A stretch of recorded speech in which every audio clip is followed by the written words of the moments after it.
Hello అండి, welcome back to my channel. మేమైతే డిమార్ట్కి వెళ్ళామండి నిన్న.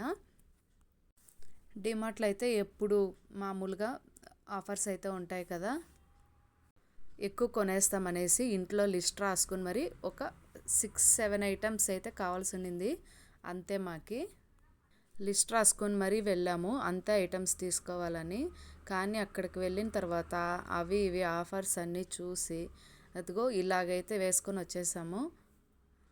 క్లిప్ని ఎందుకు చూపిస్తున్నానంటే, మా ఆయన అక్కడికి వెళ్ళినప్పటి నుంచి క్లాంపులు తీసుకోండి బాగుంటాయి క్వాలిటీ అనేసి అంటానే ఉన్నాడు. మాకైతే ఫస్ట్ అర్థం కాలేదు ఏం క్లాంపులు అబ్బా అనేసి. మళ్ళీ చూస్తే క్లిప్పుల్ని ఆయన క్లాంపులు అంటున్నాడు. మేమైతే అక్కడి నుంచి ఇంటికి వచ్చేంత వరకు మా పాప నేను చాలా నవ్వినాము. ఇంకా మేమైతే ఇంట్లోకైతే ఇవన్నీ తీసుకొని వచ్చామండి. మీరు కూడా ఎంతైనా డిమార్ట్కి వెళ్తే కమెంట్ బాక్స్లో కమెంట్ చేయండి. బాయ్.